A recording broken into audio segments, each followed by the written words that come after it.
Folks, quite a disturbing story out of Mississippi where two people have been found hung. The first tragedy unfolded at Delta State University in Cleveland, Mississippi. Around 7 a.m., campus police discovered the body of 21-year-old student Demartravion Trey Reed hanging from a tree near the pickleball courts. A few hours later in Vicksburg, authorities found 36-year-old Cory Zucatis, who was homeless, dead in a wooded area near the Ameristar Casino. Police say Reed's death appears to be a suicide. The circumstances of Zucatis' death remain under investigation. You know, when these things happen, Mustafa, obviously people get very concerned. We understand the history of lynching in this country. We also understand that a lot of people are concerned that it's often, very quick of local authorities to rush to that particular issue. And unfortunately, you don't have a federal Department of Justice that has any credibility when it comes to issue of race, especially the Civil Rights Division.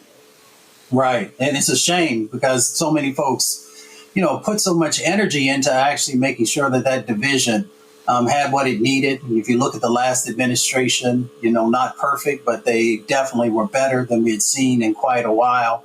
And when you look at these types of cases, you do on the local level, folks always want to go automatically to suicide. And I'm not saying that that's not the case, but let's make sure that there's a real investigation what's going on. Because if somebody wants to kill themselves, if someone wants to take their life, there are all kinds of other ways to be able to do that, to be able to, whether it's to climb up a tree or to make sure that there's a noose around whatever it is, and to be able to take your life, that takes a lot. So we need to be very clear about that. We need to also understand that when we're talking about lynching, the thousands and thousands and thousands of Black lives, the confirmed ones that were killed through lynching, we know the history that exists there. And we also understand that Mississippi was number one in those confirmed lynchings. So Billie Holiday, when she sang Strange Fruit, there was a reason why she brought that song forward and why, it was her number one song, because it actually touched people at their core.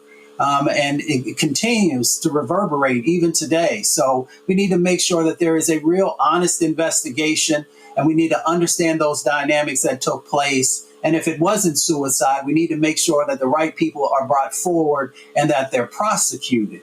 But that would mean that you got to have folks who actually care and who are going to do the right thing. Larry? Yeah, so we know the state officials are investigating. First of all, I want to send my condolences to Mr. Reed's family. The other thing is, Mustafa, and you talk about the Office of Civil Rights. Roland, during the Biden administration, we talked about Kristen Clark and the great work that she did for over the several years, and they've dismantled the Office of Civil Rights and for DOJ and the Department of Education. So if this federal officials need to come in and investigate. A, we know that's not happening. B, they don't have the resources to really properly investigate. Thirdly, do they even want to investigate?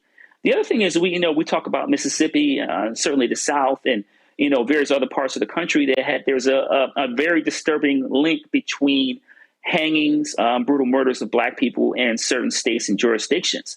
And so I would love to see the Department of Justice go and investigate to make sure what these preliminary findings that we're seeing based on the autopsy are accurate.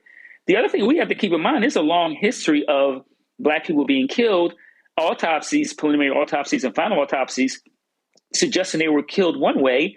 And then we find an independent autopsy, or the federal government comes in, we find that something else happened that wasn't included in the overall report that police have written, or in terms of what they found in autopsy. So once again, Roland, it would ease my mind if federal officials could come in and investigate. But as the four reasons why I identified, we can't trust or expect that at all. And of course, it was supposed to be Delta State homecoming, and all centennial celebrations have been canceled, as well as councils have been made available for students, faculty, and employees to actually deal with the grief that they are experiencing. So we'll certainly keep up with the details on this particular story as well, because it is one that, again, a lot of folks are paying attention to. Hello, I'm Isaac Hayes III, founder and CEO of Fanbase, and I'm here with a very important message. We are at a turning point in the Black community where we must have equity in the apps we use that scale to billions of dollars. But this time, we own the infrastructure, we own the culture, and we shape the future. And Fanbase is the future.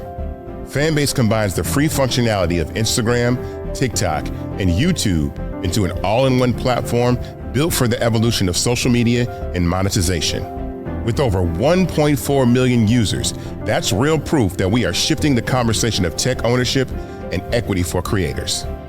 So right now, I want you to go to startengine.com/fanbase and invest today. The minimum to invest is $399. That gets you 60 shares of stock in Fanbase at $665 a share. This marks a turning point in Black ownership of social media. If we don't take this opportunity to own social media right now, we will always be customers to our own creations. And that can't go on. So once again, go to startengine.com/fanbase and invest today. We must own the platforms where our voices live, our stories matter, and where our culture drives the world. Thank you.